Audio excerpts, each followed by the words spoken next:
Hello, welcome to the Breck Buzz show. It's going to be telling you all about what's been happening last month at the Breckenridge Town Council. And I have two wonderful guests with me who's going to help fill everybody in. Councilwoman Elisabeth Lawrence and Mayor John Warner. Thank you both for joining me and for helping out with all this great information that the public is going to be all excited about. Yeah. Seems like this past month's been about smoking and signs, so we'll kind of start with that. For the change, the smoking's not about marijuana, which is good. Thank goodness. Yeah. But Elisabeth, we've been doing a couple things. One is looking at new technology, which is what we call vapor devices, e-cigarettes. The other thing is just an update. We haven't really looked at our smoking ordinance in quite some time. What's the council up to, and what do you think is going to come out of it? We updated our code that it would be illegal to have vapor devices, or also known as e-cigarettes, for youth. They couldn't possess them under the age of 18. We were behind the times on that, so we needed to update that to get more in line with the state. And then additionally, we decided to look at our smoking ban that we have inside restaurants, but also outside restaurants, bars, and believe it or not, it was legal to smoke on the bike path in our town open space, at our town parks. And so we looked at that and decided we really needed to update that. And it brought about some good discussion. I think we all universally agreed that we don't need smoking on our bike path. We don't need it in our parks and open space. And then really brought about a bigger conversation. What does this mean to restaurants and businesses in town? So we talked about a 10-foot buffer away from the entrance to any business, or I guess the door really of any business, and then additionally the patio area of a restaurant or a bar. A lot of outreach to the public to see what people thought about this, and it sounds like there's fairly good consensus that some of these changes are okay. Right. We, Chief of Police has done some outreach. We sent out a questionnaire to every Bolt license holder in the town of Breckenridge. And I think we got 8 or 9 comments, most of which were positive. They thought we were doing the right thing. One restaurateur or bar owner was upset because I think was it a female? I think it was a woman, just said, gee, where are the smokers going to go? And we certainly talked about that at our council sessions. Is this just kicking the can down the road? Is this just pushing them down the sidewalk? And to a certain extent it is. It's pushing them down the sidewalk 10 feet. And if there's a business door right next door, then they probably have to go out towards the street. But our sidewalks are wide enough that they could just go 10 feet away from the door and smoke. We're more in line with the state of Colorado's regulations. The state of Colorado is 15 feet, but our sidewalks aren't even 15 feet wide. And our police chief assures us that person will be able to smoke as they walk down the sidewalk, but if they stop by an entryway, they need to not smoke. So we reached out to the restaurant owners, the Bolt license holders. How many times did we talk about it? At least 3 times in council. Public meetings. And we've had one public hearing with our first reading, and we postponed our second reading because we wanted to understand the rules and regulations relative to niche smoking restaurants, namely cigar bars, which are exempted from the Colorado regulations. And so staff has worked on that. My understanding is we're probably in a pretty good position with our understanding of what a cigar bar is, when it had to go into business, et cetera. So I think we'll be ready to make a decision at our next meeting. Common question is, are we going to have the cigarette police out there chasing everybody down that's smoking? No, I think, we hope to educate our guests and educate our businesses, that they would educate their patrons. And really, it's a common courtesy that we do not want our families and children walking through a cloud of smoke to enter a restaurant and things like that. We do have to look if we're creating any unintended consequences, especially with the bar crowd or that late night crowd, and figure that out, because we don't want to instead push everyone out to the street and line our street with cigarette butts, So we're going to have that discussion here coming up in next week. But no, I don't think we're out policing this. by any means. It's really an education, and this is so normal in so many other places. I mean, in California, it's been this way for a while, and they even have a greater distance from the entry of businesses. So we're really just trying to get up with the times.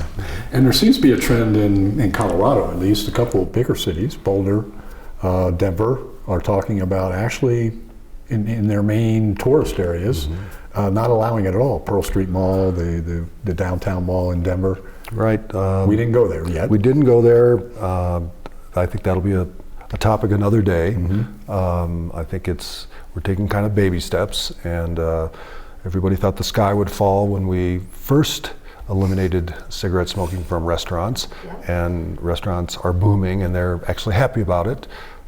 So this is another step, as Elisabeth says, trying to kind of get up to speed, and we're tailoring it to our town. We don't have a big mall like the Pearl Street Mall or the 16th Street Mall. Sure, we have a beautiful walking main street, but the sidewalks are only about 12 feet wide, and we really didn't want to go that extra step. Good. So maybe one more public hearing next Tuesday, Correct. in which the council will resolve the cigar bar question and then decide whether to approve the ordinance. So one more opportunity to come speak to the council if you're so inclined. John, the other one that you've been spending a lot of time on is, well, it started with sandwich boards, but it's now blossomed into a little bit of a look of the overall downtown signage and our code. And we freely admit that our code is fairly restrictive. So this was kind of a potential loosening of some of those regulations, given the nature of the discussion and kind of where the council's at right now. Well, we've been talking about this in the context of sandwich boards and outdoor display of merchandise. And right now you're allowed one piece of merchandise in the outdoors, and you're really not allowed to have a sandwich board. And a lot of restaurants were putting them out, after 5 o'clock, and our staff people had gone home. And all of a sudden there was a proliferation of sandwich boards. None have really looked, I think, that bad. So we were contemplating liberalizing our interpretation, and we had a task force assigned to this. They met several times and discussed it. We've talked about it many times, and then the Planning Commission reviewed it. And what really kind of put the fork in this concept was the idea, if we do liberalize our sign code and allow sandwich boards, literally any business could have could have a sandwich board as long as they aren't putting the sign in the public right of way. But we thought it might look kind of messy if there's 150 sandwich boards up and down Main Street. Kind of a tough call. But the worry that if we let it happen, how do we reel it back in if we feel like we've made a mistake? So we've decided to really stick to the sign code relative to sandwich boards, display of merchandise. But we're also, as a group, town council and staff, we're trying to bone up on what the sign code and the development code really looks like. And are there some unintended consequences that we ought to be aware of if we do any liberalizing or not? And so we're trying to understand as a group the sign code in its entirety. And that was our homework assignment from the last meeting, and I think we'll discuss that in the next couple of meetings. One of the issues that related to the whole signage is what can be allowed in windows. Right. Kind of complex though, huh? It is complex, and John actually had a really good quote at our last meeting. We were kind of given an example of a very clean Main Street and then a very messy Main Street. And as he said, this is very sterile, this is very Coney Island. And so we have to find out what really fits the character of our town. I believe we're doing a field trip with town council, and we're gonna go walk around and look and see this is allowed currently, this isn't, and kind of get a better idea and some good examples of it. But it does get messy because we don't want to seem anti-business or that we're prohibiting things. But on the other hand, we do not want our Main Street to have flashing neon lights in it and things like that. So but everything could be updated. And so we're going to look at that and just make sure that what our current code is really what we want it to be. You've also had some discussion about enforcement, which is the current process is somewhat cumbersome and somewhat lengthy and sometimes perceived as not happening. Well, it doesn't happen, or it happens in an inconsistent way, it's applied inconsistently. At least that's the perception of some business owners out there. And so the staff came up with an idea of turning it into a ticketed offense as opposed to a court summons. And much like a parking ticket, you get one and it costs X. If you get another one within a certain period of time, it's X times 2. And you would probably get up to maybe 3 tickets. Each time we would try to educate you on what you're doing wrong and what you're doing right. And if you continue as a business owner to ignore the sign code, then there would be a court summons at the end of the day, and it would be up to the municipal judge to decide what a penalty might look like. We thought that would be easier. It's much more akin to what we do with illegally parked cars, and so there's some parallels, and we thought we'd explore that. See if we can get it done a little bit more efficiently, huh? Right. And hopefully get the message quickly to folks. Great. So that one is still in play. Right. The council is going to be completing their, as John says, education process, and then you'll be looking at an actual ordinance if you make any changes, per se. Okay. Let's talk a little bit about affordable housing. Big rental crisis in the community. Huge. All of a sudden, but we were a little bit already working on a project. The biggest one is what we call the Claim Jumper 2 or Pinewood 2. We were ahead of the game on that and already started, and really this project cannot be completed soon enough, and we know that. So it's going to be on Airport Road, pretty much across from the rec center, and that is moving full steam ahead. I believe we'll find out at this upcoming council meeting where it is in the planning process. I think I think it got the thumbs up, and it's all approved, which is great. So that'll get started here this summer, and I believe it will be finished fall of 2016. Hopefully a little earlier, but depending on how well it goes. Well, I try to be realistic in construction projects, but yes, so that is moving full steam ahead, and we're so excited about that project. And rentals, mostly studios and 1-bedrooms, will be really great for that younger single person or a young couple that can live in there and really have a certain need for that. You know, maybe they don't want to live in a big party house with a lot of people, but are really trying to have good jobs here in Breckenridge and need housing. AMI is going to be fairly low, which is good, which is really the matching to the service worker particularly. Right. Yeah, I think we're targeting 60%, but that's not in concrete. There's some of us on council that would like to see it lower, and what 60% AMI means, if the AMI is $60,000 per year, it's a little less than that. Well, 60% of that is $36,000. So if you are making $36,000 a year or less, you would qualify for one of these units. And there's a variety of formulas that apply to that. But the person who works in a retail shop never makes more than $29,000, $30,000 a year. We really don't have much rental inventory unless, as Elisabeth says, they want to live with 5 other people, party house, etc. And we'd like to take care of those people. Good. Another project that's just getting off the ground, not really ready for construction, is our partnership with the county at 450. Yep. County Road 450 is just past the 7-Eleven on the north side of town, and there's a recycling center there. There's an ambulance building there.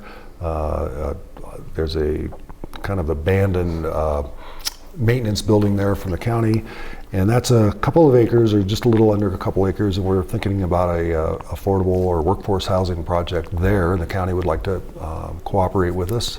And the recycling center will be moved out to Coin Valley Road. The maintenance building has been abandoned, and we share space with them in our public works yard. Have they moved the ambulance service as well? Yep. So we just have to move the recycling center, and then we'll be ready with a piece of vacant land for a nice project. Don't quite know what it's going to be yet. Rental. Could be rental. Could be ownership. Yep. And then our last one, I believe, Block 11, but closer to the CMC campus. Looking there again, don't know what exactly that will look like. It will be rental housing, though, we do know that, but the size of it, we're not sure. We're just in the beginning stages of that. But I think us at council, we recognize that there really tends to be kind of a housing crisis right now, and this is the time to kind of move ahead and get started in that Block 11 area. Good. So great potential projects. Be great if they were all on the ground right now and ready to open. We wish, yeah. But we're moving forward, and actually are the only projects going on in the county right now that anybody's working on right now. So that's great. Well, we're going to take a quick break. We'll be right back with the second half of Breck Buzz. Well, welcome back to Breck Buzz. We're going to move on to a couple other topics the council's been working on. Elisabeth, you're the council rep over at BOSAC, which is our open space group, but they do an annual report every year to kind of highlight what's been happening in 2014. The State of the Open Space Report can be found on our town website, and it's really well put together by the staff in the Open Space Department, and a fun read, quick read, great little charts and graphs in there, but some good facts. Now, when the town first started the Open Space Program, it managed less than 10 miles of trails, and now it manages over 47 miles of trails, which is really amazing. So we have a great staff working on that. This year in 2014, part of that, we actually purchased 196 acres, our largest purchase since I believe 2005. So that was a really large amount.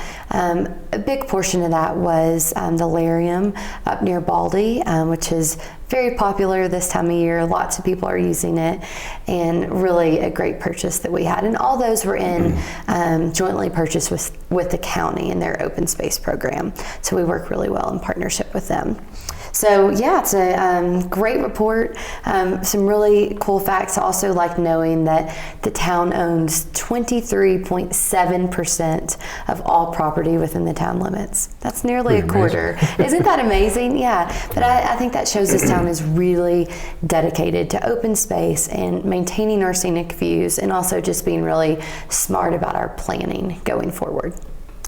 Couple of things that were kind of new is an in-town purchase right in the center of town. That was kind of a first time in quite some time. Right. We purchased a piece of property just north of the Alpine Bank building on Main Street. We have named it the Prospector Park, and it's going to be a park. It's going to be an active park for kids to play in, parents to sit at tables or at chairs. We think it's a great addition. It fits the mandate of BOSAC quite well in terms of relief from development, a passive form of open space.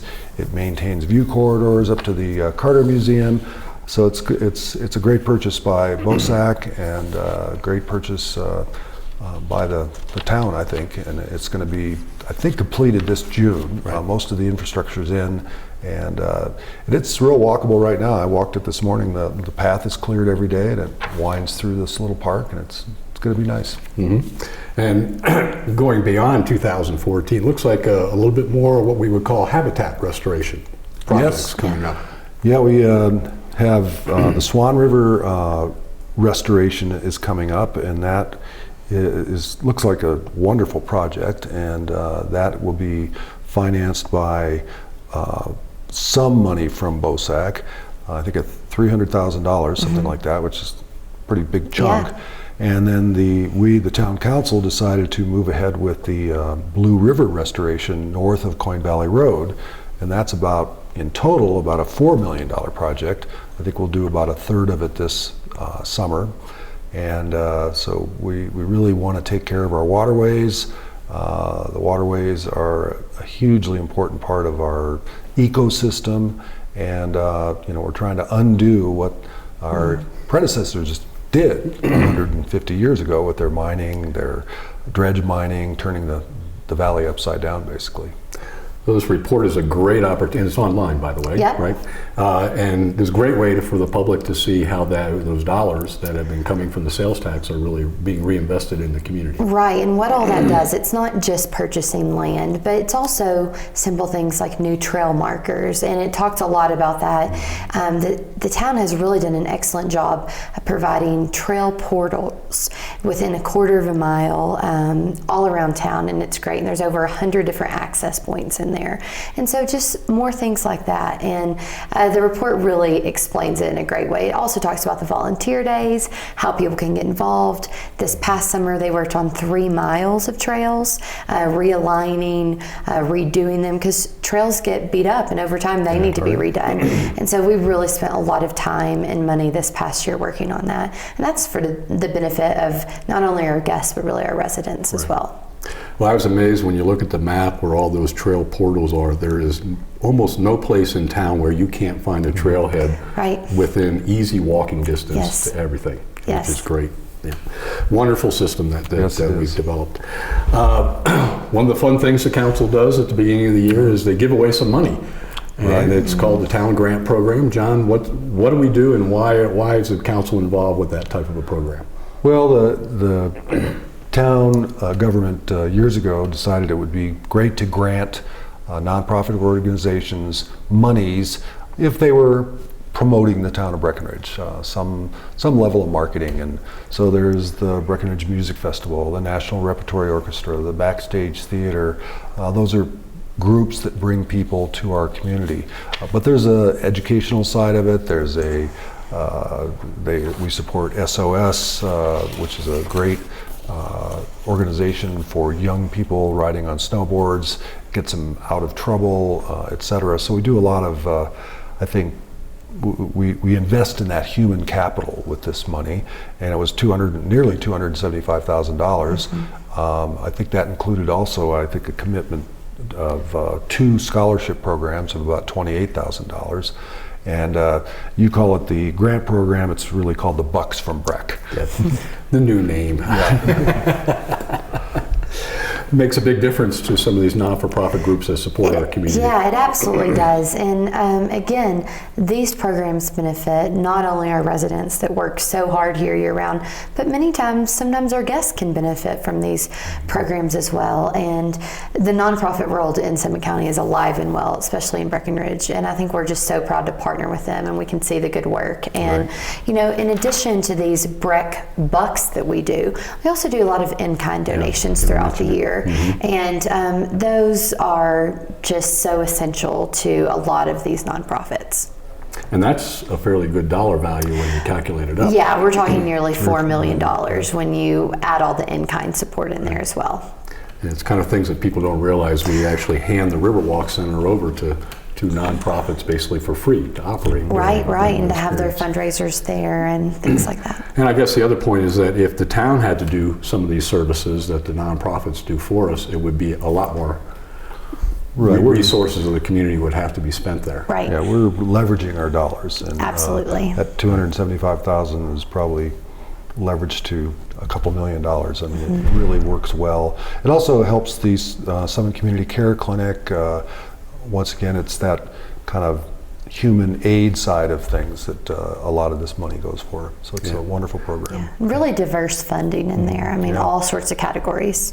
It's really a way to fill up the council chambers for one afternoon too. Right. So. Yes. Well, and we give them cookies when they get their check. That's yes. Right. Elisabeth, the council is looking kind of at the close of the year, so we always going to talk a little bit about financials. We don't quite have December numbers finalized, but we had a pretty good indication of where we think we're going to end up. Yeah, no, things looked really good in December. For the year overall, it was fantastic. 2014 was another just wonderful banner year. And I think a large part of that goes to our marketing and how we've invested in Go Breck, and we can now see that money has come back in sales tax returns. But construction's up, real estate transfer tax was up. Generally, everything is just moving up and up, which is really great. So we're still waiting on the final numbers. But yeah, it was really good. Right. the lodging industry seems to be taking the lead the last couple of years. Yes, that actually was very impressive, their number on there. Yeah, the lodging, short-term lodging has just gone through the roof. 6 years ago, we were doing $55–60 million of short-term lodging, and now I think we're bumping over 90, and it's almost a doubling in 5 or 6 years. It makes me believe that we are, we're lagging some other parts of the state of Colorado, but I think as a resort community, we're coming back strong. Mm-hmm. And that forms the basis of our budget for 2015, so hopefully the trend continues. And so far, this winter seems to be strong. Yes, yeah. Very I mean, if you're looking for parking, it looks like it's really busy in town. Yeah, and even with a fairly warm winter period, which has been kind of unusual for the January in particular, we saw. So any other highlights that we'd like to convey to the public about what happened the last month? Kind of closing out of... We've kind of had a lot of events going on, lots of people coming to town. We finally got the Breckenridge Grand Vacations Community Center open. The library's open. There's been lots of meetings in that building already, and the Speakeasy Movie Theater is alive and well. They've had many sold-out shows, and so that building is fantastic, and it's been so great to finally get it open. Seemed like a long project, but a really worthwhile one. Snow sculptures just finishing up this past week, and then our new Breck Creative Arts, which is our arts nonprofit spinoff, just completed their Fire Festival. I believe it's still ongoing a little bit. That's in conjunction with snow sculptures. And I have to tell you, last weekend, Ridge Street was hopping on Saturday night. I mean, the street was full, and that is really great. It's nice to see our arts district alive and animated and so much going on, and our restaurants on Ridge Street were all very happy about that. So. And they've also planned a couple of concerts, which is a little bit unusual for a wintertime season. The Breck Creative Arts has planned a Lyle Lovett concert. I believe it's Sunday, March 1st. And then Martin Sexton will be here later in March. The 19th. 19th. And two terrific acts. Lyle Lovett's been here before. It'll be fun to see him again. Both will be at the Riverwalk. And I'm excited about that level of fare for our visitors, our residents. It'll probably be a little pricey, but I'd urge people to get online. Well worth the show. When Lyle Lovett was here, he was inside the Riverwalk, and I was out in the grassy area, and they projected his image on a Jumbotron, and it was a lot of fun, but I'm looking forward to seeing him in a more intimate setting inside, and he's bringing his acoustic band, so it's not the big band, but it'll be fabulous. Fabulous. Okay. Well, one other thing to look forward to, as we will be reporting probably next month, is the council has a fairly huge effort on our whole parking and transit look. Yes. And this is supposedly going to be the final answer to all those problems, right? Right. I mean, well, that's a good task force. I read over the notes from the meeting the other day, and I have tried not to attend the task force meetings because I didn't really want to step on their toes. And wow, I really appreciate the hard work that they're putting in, and a really diverse community that's part of that group. And our police chief has done a great job with that. And I'm anxious to see what they propose. And I was a little surprised at just some of the notes, but I think this is a good thing. So they're a highly functional task force, right, which I think is great. Yeah. Problem solving as opposed to avoiding problems. So great. So some more stuff coming up next month. Obviously, we'll be reporting on those, and it won't be long before the council will be having their annual retreat, which is also another great opportunity to deal with some of the bigger issues that the council is wrestling with. So we invite you to check into the town website. Obviously, our meetings are recorded, so you can hear the actual live meetings if you want to, or come and visit us. You're always welcome the second and fourth Tuesday of the month at 7:30 at the town council chambers, and work sessions before that. So a lot of opportunity to stay in tune with what's going on in the community. And I know the council just loves to hear about those things, particularly at the grocery store, the post office, and the council chambers. Tim, I don't know about that. Well, I did hear something really nice today. I was on the T-bar with a tourist who has just bought here. He wants to retire here. He's my age. And so I'm dying with envy that he's retiring already. But he said Breckenridge just keeps getting better. That's great. Great way to sum it up. I want to thank Elisabeth and John for joining me today and bringing you up to date on what's been happening in Breck. And we look forward to seeing you again next month on Breck Buzz.